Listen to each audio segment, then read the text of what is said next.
welcome back. In today's session, we will look at two very important concepts of programming languages, expressions and statements. Briefly, this is our agenda. We will look at a very common type of expression called arithmetic expressions. We will look at two interesting challenges that arise out of providing support for arithmetic expressions, ergo precedence and associativity. Then we'll look at side effects and how these side effects are handled in various languages. Then we look at two other kinds of expressions called relational and boolean expressions and challenges that arise out of these kind of expressions, aka equality and short circuit evaluation. Then we look at how operators for these expressions are overloaded. Then finally, we'll also look at errors in expressions. What kind of errors can happen? We'll just briefly touch upon this topic. And after this, we will look at three important kinds of statements that are supported in most programming languages, ergo assignments, conditional statements, and iterative control statements, or loops as most of you know them. So let's get started. Arithmetic expressions are primary means of specifying computations in most programming languages, and this was one of the most important motivations for the development of the first programming languages at all, that people wanted to perform computations in an automatic fashion, and we were invented with the first programming languages which just supported arithmetic expressions. Right? Here is a simple example of an arithmetic expression.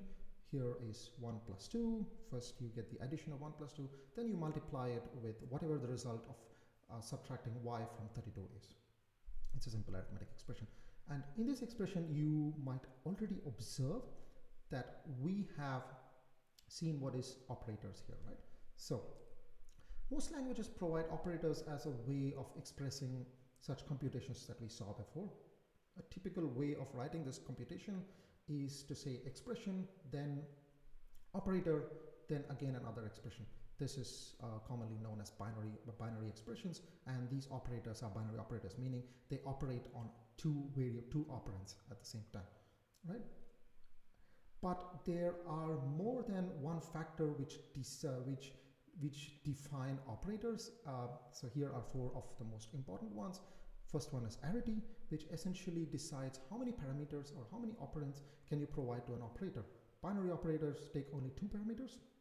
For example, a plus b, 10 minus 25, things like this. The next property of operators are fixity. These essentially say where in your expression the operator occurs.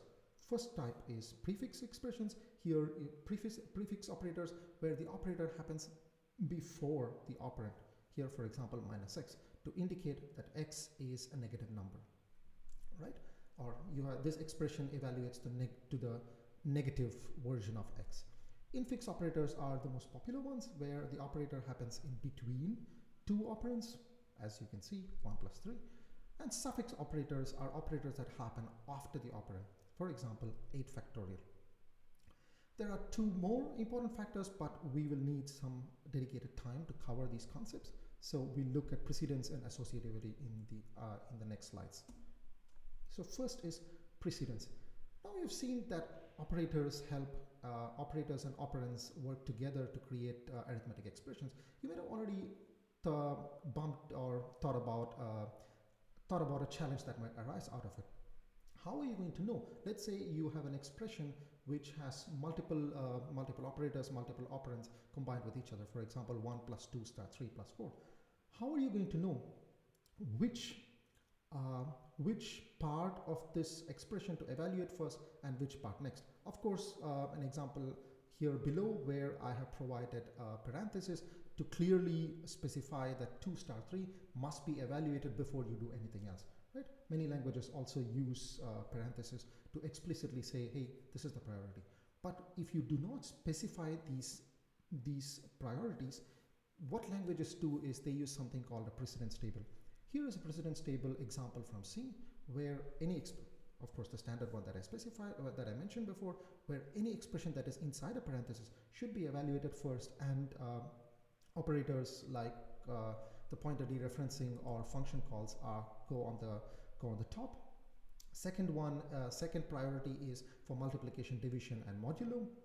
Third priority for plus and minus. Fourth priority for some bitwise operations, and so on and so forth. This is just the top part of the table that C uses. So essentially, precedence tells you how operators are evaluated based on what their precedence levels are. If the precedence level is high, those operators are evaluated first, and then the next operators that come in your precedence table, and so on and so forth. But the problems could still remain, because you could have an expression that has only operators of the same precedence level. Here, for example, you have 1 minus 2 minus 3 minus 4. Which is the right way to evaluate them, because you're going to get different results depending on which, the term here is associativity, which associativity you choose. Either you can evaluate it 3 minus 4 first, then 2 minus 3 minus 4, then 1 minus the result of that expression, or you can start off with the left associative version, which is to say 1 minus 2. You evaluate 1 minus 2 first, then the result is then used to evaluate 1 minus 2 minus 3, and then the whole result is subtracted by 4 to obtain the full result. So these are two different forms of associativity. Some languages also choose the option of non-associativity. So they either you're thrown an error when you don't explicitly specify the precedence, or there are some escape hatches that are used. So these are language design issues. Some typical associativity examples are some languages that use right to left associativity, except for the double star operator. And in Fortran, for example, unary operators always associate right to left, right? But the overall idea is that both associativity and precedence are used to resolve ambiguity among operators. So you have precedence, which resolves ambiguity on the first level. Then after that, if there are further ambiguities, then these are resolved using associativity. What is not a commonly talked about topic is that operands also have an evaluation order, right? Generally, operands can be variables, they can be literals or constants, right? And we have covered variables extensively in the previous session, and we know that variables are stored in different memory locations depending on what kind of referencing environment or scoping that your language uses.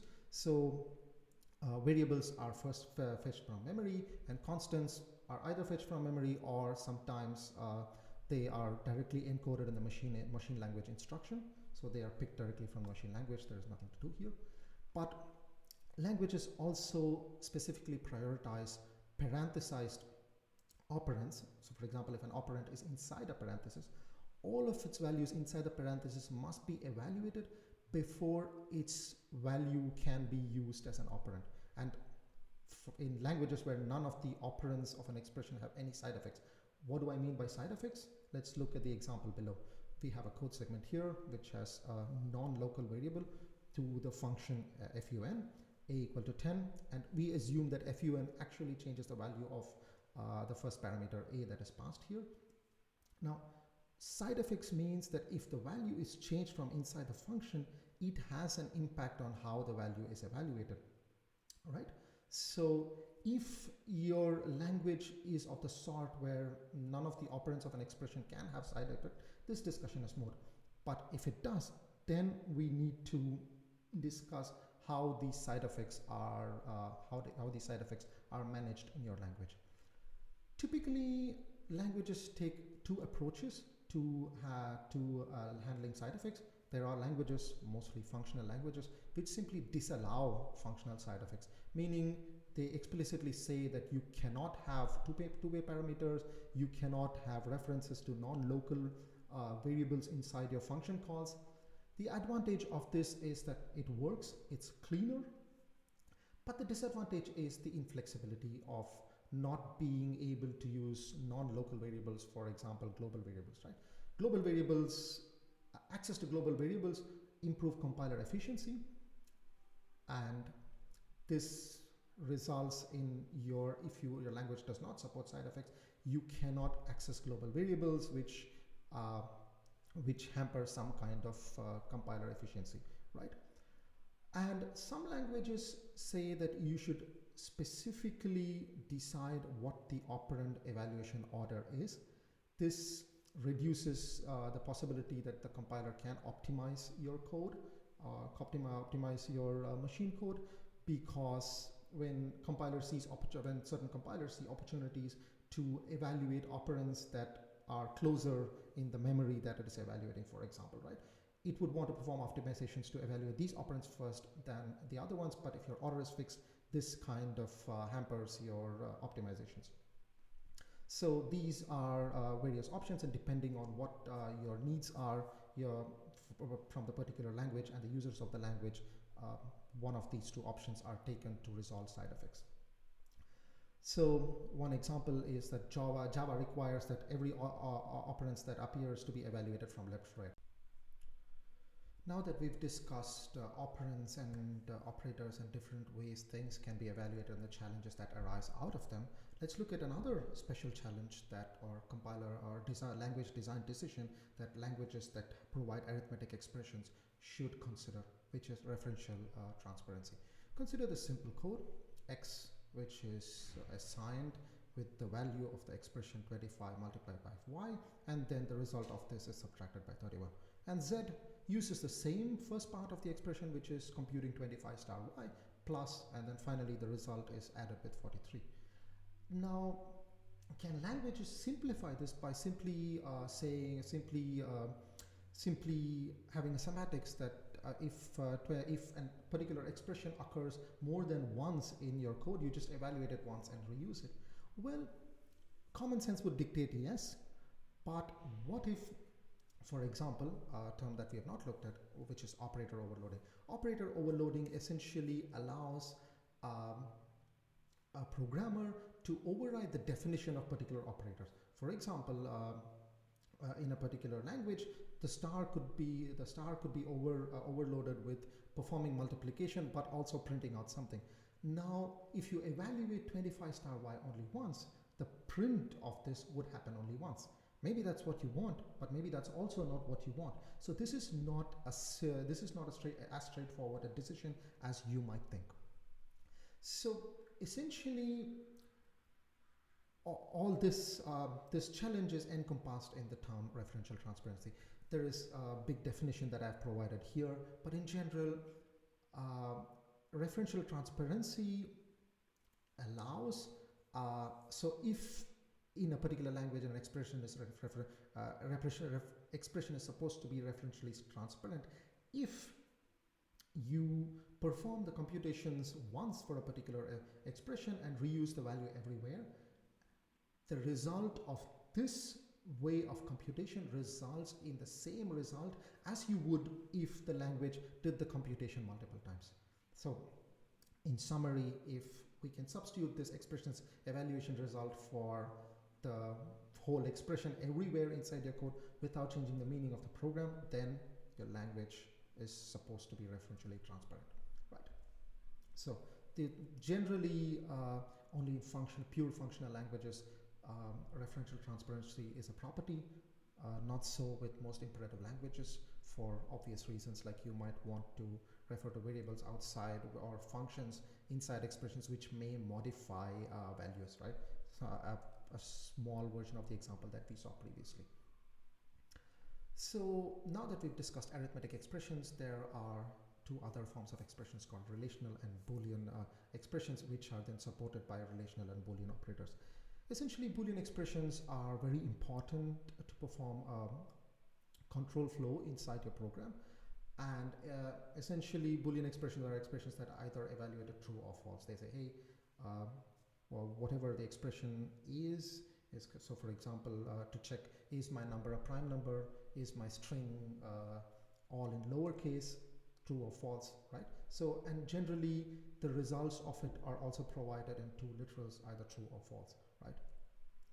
And we saw a few operators for arithmetic expressions. All of the challenges like operator precedence and associativity also apply to Boolean expressions, but Boolean expressions also come with themselves with a set of new operators.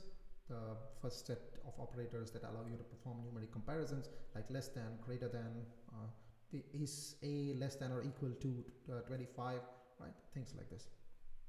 And you can also, Boolean expressions are also combinations of other Boolean expressions. Like for example, you can say a less than 10 and is a less than 10 and b greater than 25, right? Or so on and so forth. Boolean expressions also allow you to negate, which essentially allow you to ask questions of whether, let's say you have a function that calculates if a number is prime number, but you want to perform a particular computation if only if your number is not a prime number. Instead of implementing an is not prime number function, you would simply negate that by saying negate if not is prime number x, then do the following, right? And Boolean expressions also have equality comparisons, but this is a topic that needs further discussion, so I'll shelve it for now and discuss it in the upcoming slides. What is interesting to note is that certain languages promote expressions which are not Boolean into Boolean expressions, and this has its own challenges. So some modern languages try to stay safe and not perform this, but they also have their utility. For example, in C, any reference to a null pointer would be false, and any other pointer to anything else would be true, right? And for example, in Python, container objects like lists which are empty are evaluated to false. So this would be useful in the scenario where you want to perform a particular task. If your list is empty, and if it's not empty, you do something else. So instead of having two conditions, you can just simply say if list, then do whatever else, do something else when your list is empty, instead of saying else if list dot empty or something like this, right? So this is briefly about relational and Boolean expressions. I talked about equality briefly, but so equality on a high level is simply operators that allow you to say is A equal to B, right? But as I mentioned before, this is a little bit of a complicated topic, because what is equal, the definition of equal itself, is not universal as one might think, right? So for this reason, languages like Java, JavaScript, and PHP support this triple equals, which applies equality only if the operands are, only if your operands are not coerced into the same type. What coercion means is that before comparison, I'm going to make sure the types of my operands are the same, right? Normal equality doesn't do it, but triple equals does it. In Ruby, you have another EQL question mark for non-coercing equality. To understand this concept, let's look at two examples. One which uses coercing operator, and other which doesn't use a coercing operator, right? On the left-hand side, you have a code which has variable 1, value 1 assigned to 3, value 2 assigned to the string 3, and here you're simply comparing if value 1 equal to value 2, then print they are the same, otherwise print they are not the same. Now, if you use the normal equals operator that coerces the type, meaning JavaScript in this scenario, in the left-hand side scenario, is going to match the types and also the values in some fashion, right? Cast one of the values into the domain of the other type, and here the first version of the console output will be printed, which is value 1 and value 2 are the same.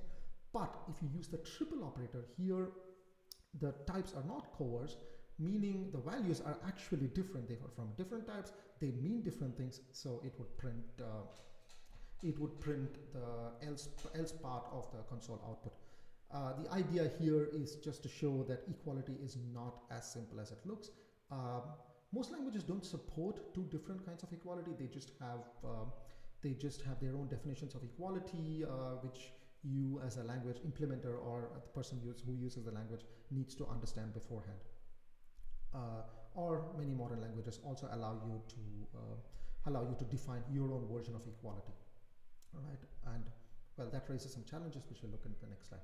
One other interesting thing to note about relational and Boolean expressions is that some languages like C89 don't support Booleans at all. They simply use integers, which causes a bit of complication, right? So for example, this expression A less than B less than C, it is valid, but what is the result of it depends on the semantics of what the less than equal to is, because you cannot evaluate a true. C89 simply evaluates to 1 or 0. So A less than B would evaluate to 1, and then the final comparison would simply be whether 1 is less than C, assuming A is less than B. If A is not less than B, it would evaluate to 0. So The point is both the language implementer and the language user needs to know the semantics of how these Boolean operators are defined and whether you have Boolean types or not. Another challenge that arises out of equality is, before I go into it, is the concept of whether your language uses referential equality or value equality, right? For this, let me show you an example here in Java.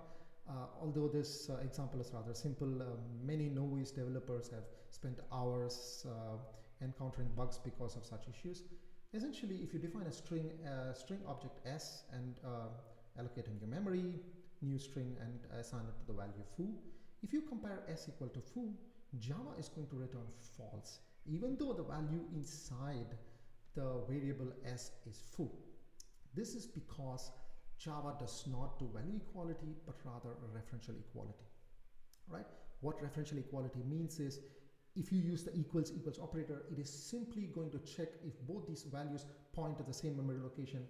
And if you recollect from our previous lecture on storage and lifetime, on the sections relating to storage and lifetime, you would know that the first s and the address for foo are not the same.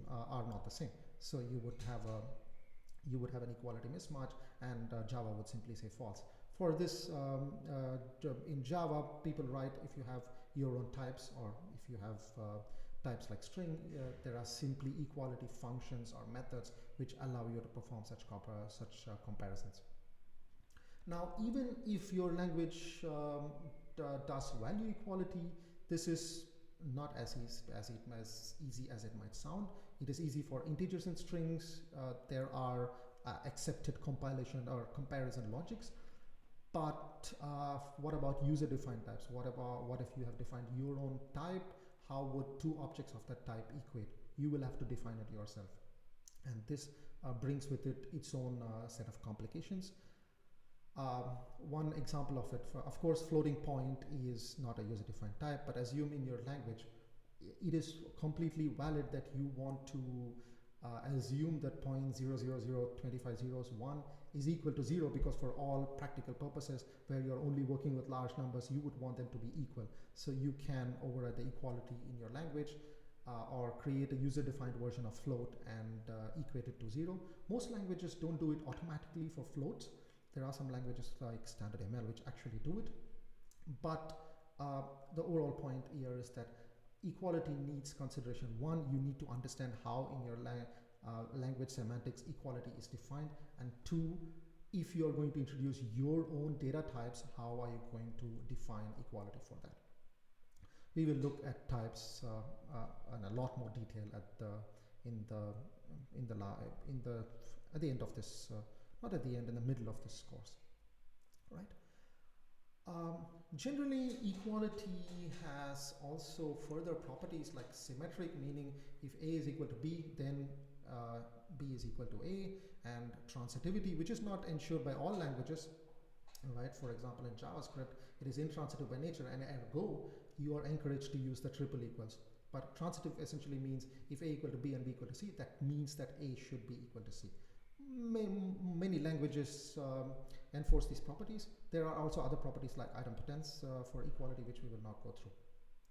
Now, as I mentioned, symmetric and transitive properties are not ensured by certain languages, with exceptions like JavaScript. But also, if you have your own user-defined definition of equality, which can be buggy. For example, for whatever reason, you have defined the equality of two integers to be equal to true if they are equal in 50% of the cases, and for the other 50% of the cases, you have defined it to be false. Of course, this is a ridiculous example, but the point here is that if you have defined your own version of equality, this can be buggy, and you may not be able to ensure such properties like symmetric and transitiveness, right? Okay, so now that we are talking about evaluations and Boolean expressions, we need to discuss something called short circuit evaluation. To understand what is short circuit evaluation, consider this simple expression. It first checks if x is less than 1, and so essentially this would return true if x is less than 1 and foo x returns true. right? Now the question is, should we call foo at all if the result of x is less than 1 is already known? Although again this might sound simple, recollect how we defined referential transparency. Foo may not be referentially transparent, meaning it may modify the value of x, which may be relevant. It may modify something else, which may be relevant for the rest of the discussion. So short circuit evaluation is the idea where if you can evaluate or provide the result of the whole expression, if you know the first part, right? So for example, if the first part evaluates to false, I'm sorry, I should have corrected at this time. The first, in an AND expression, if you know the first part is false, then the overall expression is going to be false. Yes, you need to worry about factors like whether the second part has side effects or not. But many modern languages take the route that they just don't evaluate the right-hand side or the part of the expression that is no longer required to evaluate the whole expression if they can make a decision based on the first part. For example, if you have an OR, then you simply have to check only if the first part is true. If it is true, then of course the whole expression is going to be true. But there are also challenges to taking this route. For example, I just mentioned to you, what if foo is not referentially transparent? But also, for example, here is a more direct example where the value of b is modified by the second expression, which would directly impact the evaluation of the first part. So it's not that straightforward a choice, or one is not perfect. Whether your language supports evaluates expressions in a short circuit fashion or not, does not decide whether it's the right choice or not. It depends on what you want to support, what your use cases are. Of course, I've talked about problems of short circuit evaluation. You might be wondering, why should I not always evaluate all sides? Well, what if the right hand side, for example here, foo is a function which checks if x is a star in the x is an identifier, and it just looks into a database and is telling you whether x is a star, the identifier relates to an existing star in the database of all the stars in the observable universe. This is going to be a very expensive computation. So you might, that's why languages like C, C++ try to not evaluate expressions, especially expressions that involve functions, as much as possible. Right? Okay. In the next part of today's lecture, we will look at statements. So statements are essentially commands that you give to your programming or to your machine or your computer to ask you to do certain things. You compose expressions that we saw previously to create these commands or statements. There are different classes of statements. First are assignment statements, which allow you to assign a value of an expression into a variable. Or there are blocks, which are more fundamental building block statements, which allow you to combine multiple statements. Then there are conditional statements, which allow you to say, hey, if a particular condition is true, if a particular expression, a boolean expression that we saw like before, evaluates to true, then go ahead and perform these tasks, right? Then there are loop statements, which allow you to perform multiple statements, statements or multiple statements again and again for many number of times. And there are function calls, which we'll see separately in the next session. And there are, of course, depending on your language, many other kinds of statements that are offered, right? So let's first begin with blocks. As I mentioned, blocks are ways for you to combine multiple statements into, as it is, one block. There are different ways to create blocks. For example, in Pascal, you use begin and end. In modern languages like C, you simply use curly braces, or certain functional languages simply use the normal braces, right? So this is the way you group statements. An alternative school of thought, which is also more pleasing to read, is to simply use indentations or white spaces. This can result in complications or errors if you're not indented properly. So for example, in Python, a block would simply be anything that is within, follows a particular indentation. And then every time you come out of that, every time you start writing code before that belongs to the broader block, right? So this is about blocks. They are fundamental ways of combining multiple statements. As mentioned before, the first form of statements that I would like to discuss today is assignment statements. Assignment statements generally take the form x, or variable, is equal to a particular expression. And what the semantics of it are simply that first your compiler evaluates the value of expression. Let's say it evaluates to v. Then we just simply put the value of v into wherever x is stored, right? Common ways of common assignment operators are the ones that you know with the C family, which is simply equals. Certain other languages to improve readability and for it not to be confused. So if you remember, we already discussed another kind of operator that uses equals, which is the double equals, which is the comparison or equality operator. So in order to avoid confusion, some languages like Pascal and SML simply use double colon and equals. Some languages like OCaml simply use the left arrow, which is much more close to natural, how you would write it on paper and pen.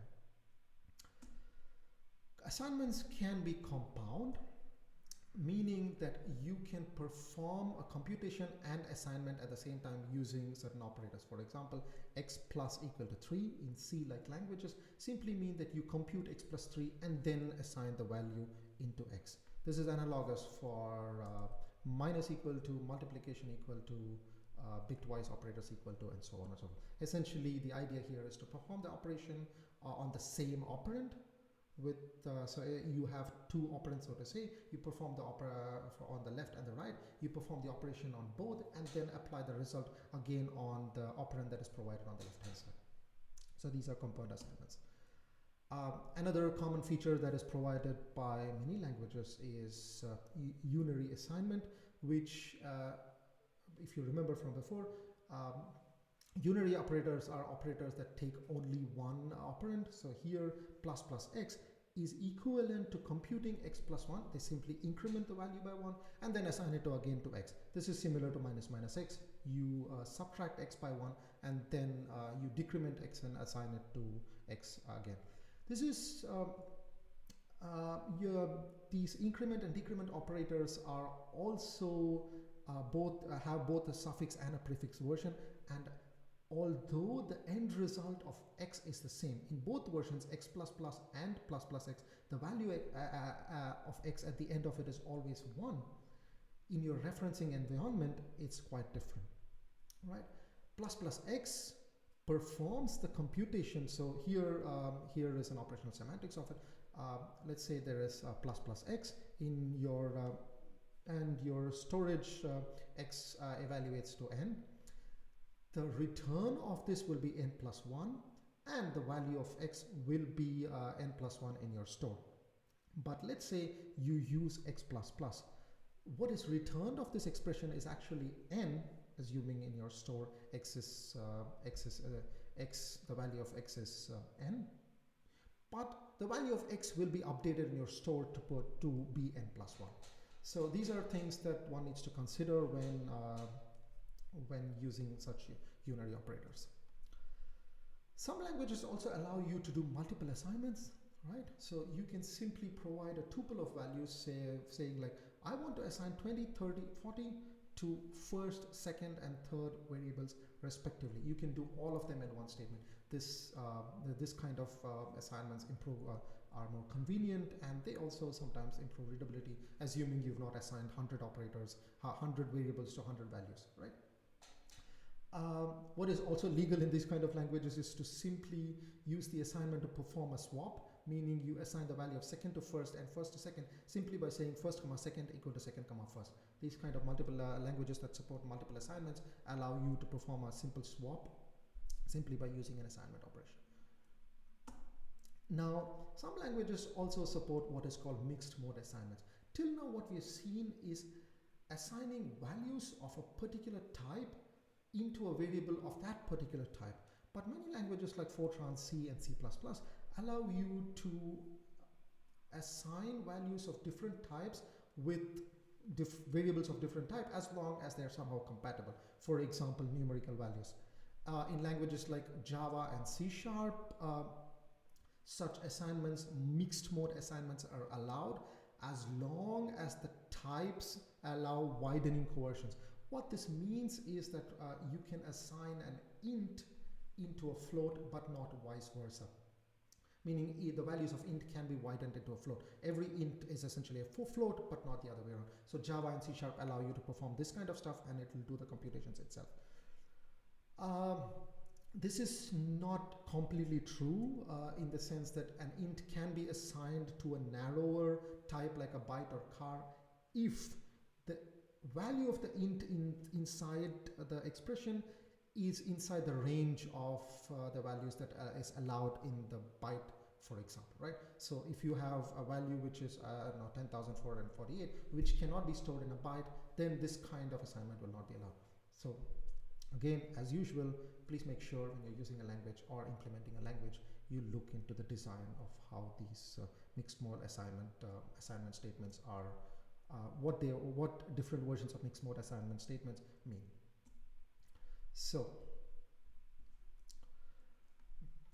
now that we've seen assignment statements, let's look at another kind of statements which are also powerful. We've seen expressions, Boolean expressions, and I mentioned that Boolean expressions are very powerful ways to specify control flow in your program. And Boolean expressions are very exhaustively used in what is called conditional statements.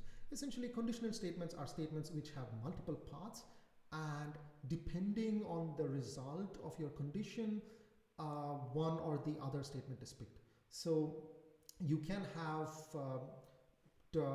conditional statements that have only two paths,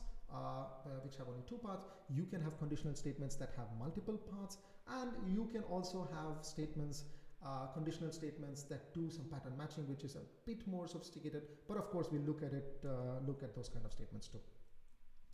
So simple conditional statements, for example, like the example that I provided here in C, if A is greater than 0, here generally these conditions here are called control structures. These control structures are also the same terminology that we'll use when we look at loops. So if a particular control structure A is greater than 0, if that condition is true, then you print something, else you print something else. Another example of a multiple selection where you say if A is greater than 0, then do something. But if A is not greater than 0, but it is 0, then do something else. Otherwise, if the first two conditions are not met, do something else, right? Another way to specify, before we go into multiple selection, let's look at one more challenge that can arise out of conditionals. What if your conditional statement in this example is nested, right? If A is greater than 0, inside that loop, if A equal to 1, then print 1, else print 0. Now the question is, when do we print 0? Or to rephrase it, which part or which if does the else belong to? Does it belong to the big F or does it belong to the small f? This is called the dangling else problem. Very specifically, what happens if A is less than 0? What happens if A is minus 1? Will the else part be printed? If it is printed, it means that the else part belongs to the big if. If it is not printed, it belongs to the nested if. Now, I'm not going to tell you the answer for it. I hope that you go home and try this out for yourself. But the point I'm trying to drive at here is that we already discussed before that you need to make sure that your language does not, your language's grammar or the BNF does not have any ambiguities. And here there is, here let's look at a specific version of how a BNF might look like. Your statement is if a Boolean expression, then another statement. I have avoided braces here for simplicity. Then there is an else, which again a statement, or an if statement can simply be if Boolean expression and statement without an else part, right? Now the example that we saw may have two separate derivations, and that will decide whether the last else statement belongs to the first part or the second part. The first derivation is if Boolean expression statement else, you have another if statement, if Boolean expression statement, or you can have an if Boolean expression and inside that there is an if Boolean expression and the else belongs to the top if. So As you can see, there is an ambiguity in the grammar, and which is why it would be, of course, the implementation of a particular version of C would have taken care to resolve this ambiguity, and that kind of that decides which else is printed. So I'll leave it to you as small homework to check it out by yourself. So we have discussed we have discussed conditional statements where there are two selection paths. Now let's discuss selection statements where you have multiple selection paths. So these are typically supported by switch statements, other languages, and other constructs.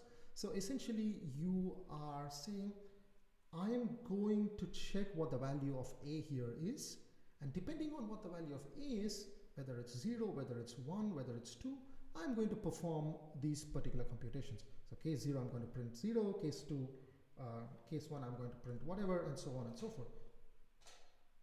What should be noted here is that languages have specific keywords or reserved words, as we've seen before, to specify when a particular case ends. In this case, in C family of languages, we use break. And if you don't specify the break, it's going to continue executing. So what break specifies here is after you've done with the case that you want to execute, just get out or just stop performing the multiple selection. So in this example, even if your value is 1, the 0 would be printed because there is, I'm sorry, or the other way around. Even if your a value is to 0, 0 or 1 would still be printed because case 0 has no break. Now, I can't go into the details of how these selections are implemented, which is beyond the scope of this session. But generally, there are two main ways how multiple selections are implemented. One are decision trees. Essentially, these are trees where they say, okay, if the value of A is this, go to this path. If not, go into the subtree, which handles all the cases which are not 0. Then for 1, if it's not 1, then you go into a subtree which handles all the other cases, and so on and so forth. Some languages also go with the more time-efficient option of simply having a jump table where the program counter is directly assigned to the particular value, and it just checks, okay, if it's a particular value, then just go into that case and then pick the instructions that are for that case. Right? These are two ways that multiple selections can be implemented. There are, of course, many other ways, and as I mentioned, going into all of them is beyond the scope of this session. As I mentioned before, there's a third kind of conditional statements, which are pattern matching, which is mostly supported in functional languages, but they are making their way into part imperative languages like Scala. Here is an example in standard ML where you check what the value of list is, but instead of checking what exactly the value is, as you did in switch, now you're going to check what list looks like, right? If the list looks like an empty list, right? If it has no values, then do these particular instructions. The second case is where when the list has one element and I'm going to bind that one element with a meta variable A. Here A is not an exact match, but rather any value, any list that has one value, and I'm going to assign that value to A because I can use that value when I'm performing my performing the instructions inside. For example, print list with one element, the value of whatever the value of the list is will be bound to this, and then it will be printed, right? And then for the default cases, you have the wildcard character underscore, right? You have more than one element in the list. As I mentioned before, these are popular in functional languages, but they are making their way into imperative languages or part imperative languages like Scala.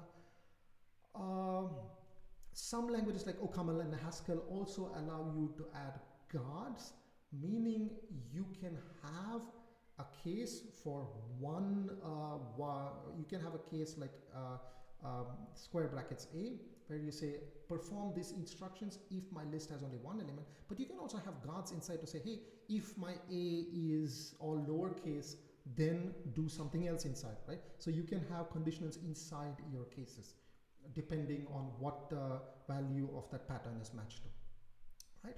So now that we've looked at assignments and conditional statements, let's look at another very productive kind of statements called iterative statements.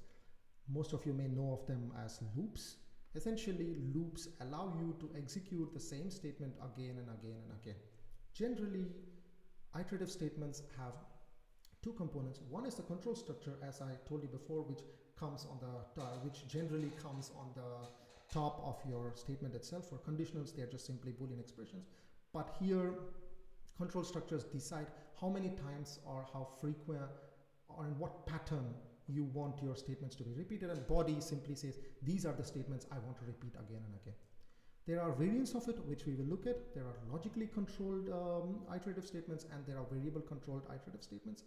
Logically controlled iterative statements essentially execute the body until a particular condition is held. They are very similar to conditional statements, just that conditional statements execute them only once. These iterative statements, logically controlled iterative statements, execute them multiple times. Variable controlled iterative statements are statements where your body is executed for each particular binding of a particular variable. So if you're looking at lists, do these actions as long as there are students, right? For something like this. Now let's look at the first kind of iterative statements, which are the ones which are logically controlled. So here is, as I mentioned before, logically controlled loops, just like every other loop, have one component, which is the control structure, which here would be a predicate or a Boolean expression, then the body. Even here, there are two variants. One is the post-test, where the test happens after you've executed your body once. An example in Pascal, where you would repeat the calculation for factorial x equal to x plus 1 and then store it in the factorial until factorial is greater than 10. So the first, the block of statements would be executed once, and then the condition is evaluated. If the condition is true, then evaluated again, and so on and so forth. Here is an example of a pre-test variant of these logically controlled loops in C. So essentially, here you have a block of statements which calculate the GCD, right, which are responsible for calculating the GCD and storing it into A. These statements would be executed even for the first time only if the condition on the control structure, which is B not equal to 0, is met, right? So these are two variants of logically controlled loops. So let's look at the operational semantics, which we learned before in a couple of sessions before, of how we can specify operational semantics for logically controlled loops. For simplicity, let's look at only the parts of the BNF that specify these logically controlled loops. Essentially, a statement can be empty, a statement can be a statement or other statements. This is to specify blocks, right? And then a statement can be while expression, then do statement, or it can be a post-test loop where you have repeat statement until a particular expression is true, right? So for the empty statement, the semantics would be simple. Assuming S1 in the environment 1 maps to empty and the environment is changed to sigma prime, your statements, which is the block of statement S1 comma S2, if it's in the environment sigma, would be mapped to simply S2, and the environment will be, say, changed to sigma 2. The empty statement is ignored. Now let's look at two rules that would be required to specify the pretest variant, aka the while statement here. So assuming you have an expression in the environment sigma which maps to true in assuming they have maps to true and the environment changes to sigma star, then the while expression would simply be mapped to perform the statement S, then go ahead and do the while loop again, so that it can go on till your E becomes false. Now the last statement to last rule to specify what happens if E evaluates to false. In this case, it would simply be evaluated an empty statement. So combining the pre-true and the pre-false rules, we can see how while statements are evaluated to be run as many times as as long as the expression E is true. Now, even for the pre-test, even for the post-test variant, it's simple. We can simply specify the semantics using the semantics of the while loop. We simply map repeat S until E to S, first execute S, and do whatever you would do if you have a while not E, and then do S, right? So this is this is the operational semantics of the logically controlled loops that we saw. Now, I mentioned that there's another variant of iterative statements, which are variable control loops. Here, the components are, one is not the predicate, it's a loop variable, essentially a variable which allows you to iterate any number of times. Then the loop parameters, which tell you how you want to iterate over. Do you want to do it once? Do you want to do it once every 5 times, and so on and so forth? Then you have the body. So even here there are a couple of variants. Well, there are more, but we'll see a couple of variants. One is the variant where the variable is controlled by an integer range. The other is a data structure range. Here is a simple example in modulo 2, where you have the loop variable I, which starts with the initial value of 0 and goes up to thousands, and every time it increments by 5. So essentially what would be printed here, what would be written here is 0, 5, 10, so on and so forth, till you reach 1000. Right? Now here the question comes, now that you've used loop variable I, is it like any other variable? Meaning, can you modify it? Some languages allow you to, modern languages allow you to, some languages don't. Here is an example in Fortran and Ada, where if you try to modify or assign a value to the loop variable, you will be thrown an error. The Fortran loop is forward and the Ada loop is in reverse, but the principle is the same. But C family of languages allow you to actually modify the loop variable. This essentially boils down to a while loop, right? Because you can modify also your loop variable, meaning you can essentially do things which make reading the trying to infer the meaning of how many times the loop will be executed based on the control structure itself impossible, right? So, as I mentioned before, you can also perform iterations over data structures. The example on top left is from Python, where you say, for as long as there is an I in a set, do something. So here it would iterate over all values inside the set, and it would do something.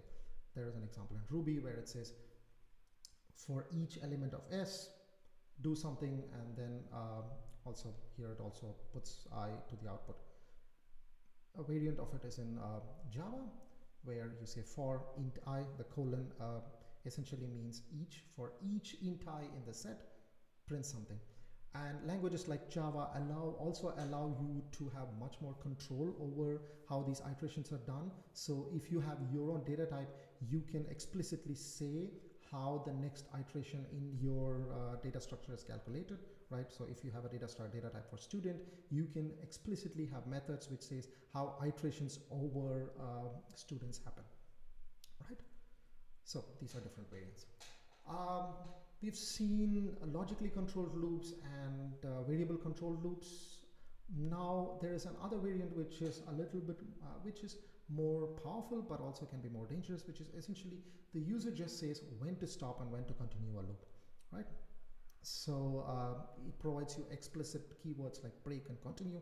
Break essentially says that you terminate the loop and move on. So in this example that I have, if I equal to X, then just move on from the loop. Don't do anything else. We are done. We have found X.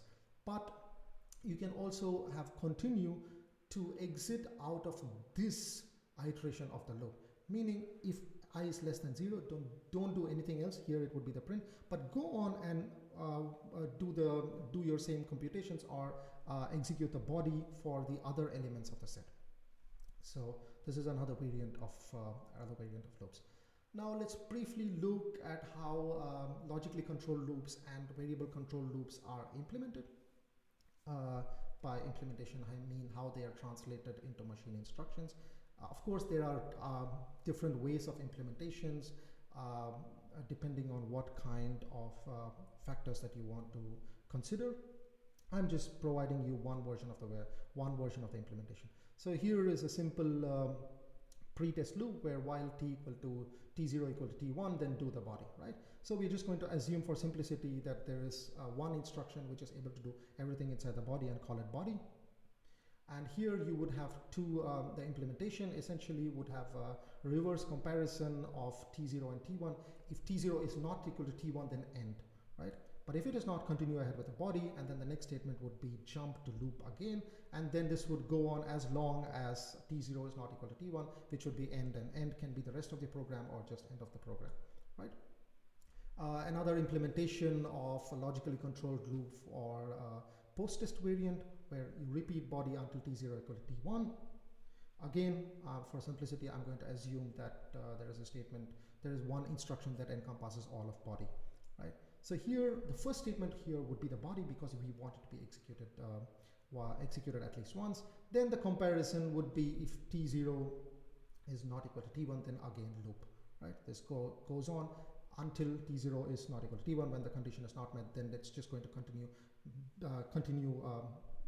with the rest of the program. We don't need another macro or label for end because the instruction after B and E here would be the rest of the program, right? Here is an example